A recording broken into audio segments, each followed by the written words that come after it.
side of the Japan Center malls is inhospitable, and they'd like to see more porosity, more transparency, more activating of the pedestrian experience along Geary, as well as Post, which is the other face of the mall. Let's see. There was one interesting comment about additional development, and that although towers, high-rise towers, may be inappropriate for Japantown, there's a feeling that increased density, particularly housing, is necessary in order to ensure continuity of our community and economic vitality. This person asked, how are we going to afford all these festivals? And really increasing density and maybe moderate height increases in order that young people choose to live in Japantown instead of downtown. There needs to be attractive housing and commercial development. That's it. So, Karen, this particular group talked about land use, so let's try to see what the summary was. Okay. Well, land use and built form have had a real interesting life together, and there is so much overlap in what we're looking at here. And a lot of what we talked about dealt with heights, with the residential commercial mix, and with housing. And a lot of the comments kind of overlap. There was concern about the nature of any high-rise buildings and some skepticism as to whether they should even be here because they would obliterate or block some of the distinctive features of Japantown that give us an identity within the city mix, such as the Peace Pagoda.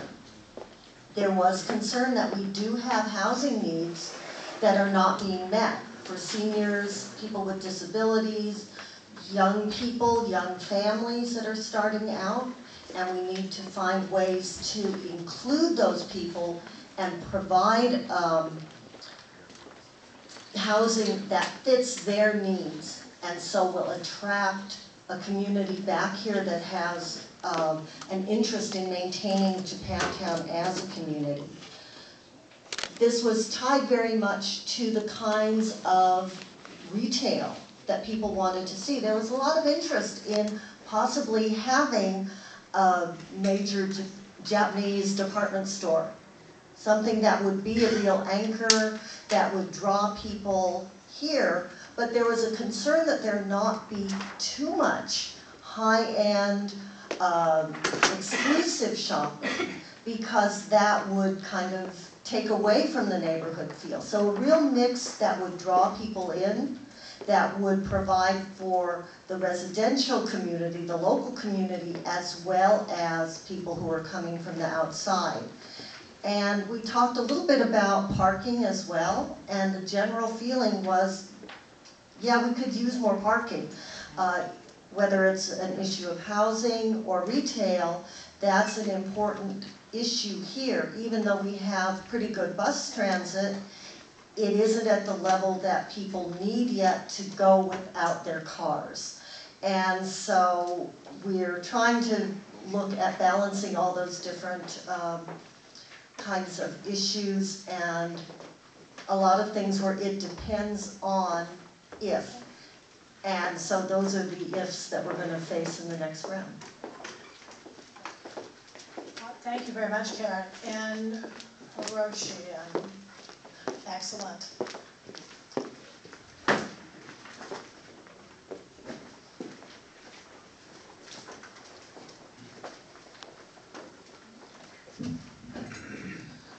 I think some of the comments that were previously made were made for the Japan Center, such as parking, and some people thought that public transit was not adequate, but it depends on where you're coming from.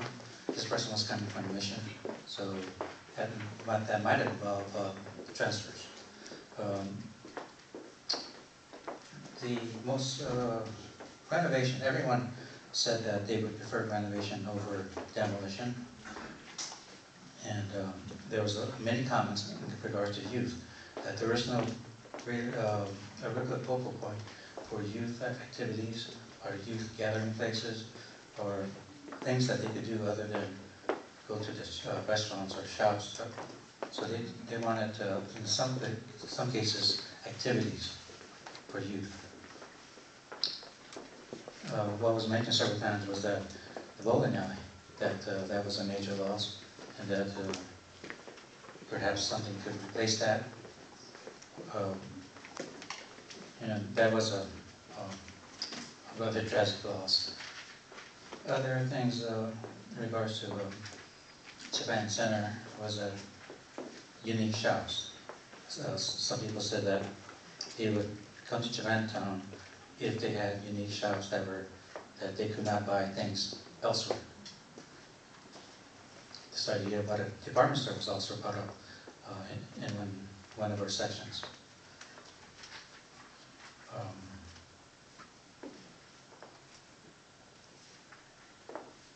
But overall, I think in regards to the shops, it said that perhaps a better variety of Japanese shops to help.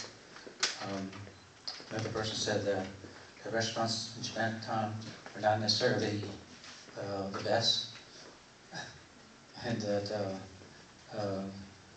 he thought that the better restaurants were in South Bay as well as San Francisco, which is unfortunate. So the quality of restaurants could improve. And I think overall the essence was that we should try to preserve the Japan Center as long as possible if it was functional.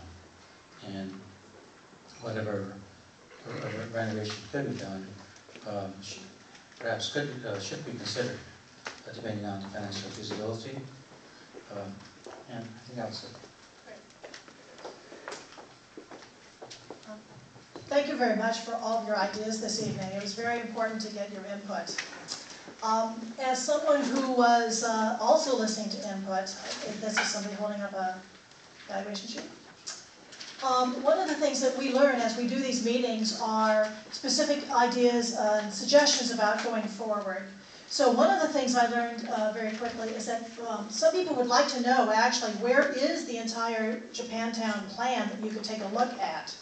So if Karen were to show you her copy of the plan, illustration, it is a very large document. It is a public document. It is available to you.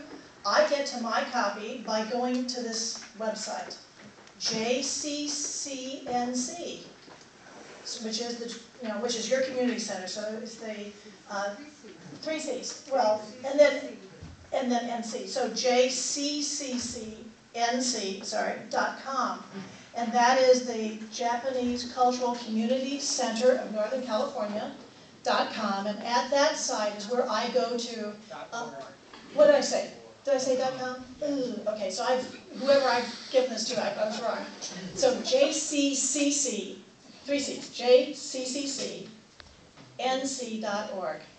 I'm so sorry, because now it's on my favorite list. That is the place where you can get to the plan. So all the specific details, questions that were asked, such as what are the boundaries of Japantown, that is there. What is meant by certain terms, etc., that is there. And I don't think we would ever have suggested that as something as your homework for your next community meeting on June 27th. But for those who would like to do that, actually, we will be dealing with 3 additional questions on that date. Another thing that I learned also about the meeting design is how much and when did you want a whole bunch of content about the discussion topic. It was my choice, it was our COP choice, that with the handouts that came tonight, I didn't know that they were coming. So when we saw that there were handouts for people, we thought that we would save them until the end of the discussion. Some people actually had one of them at the beginning of the discussion. So perhaps the lesson learned is, don't surprise me, because I may make a bad choice about how to use those materials. So the last thing that we would like to have you do tonight is to use this form. This is our form.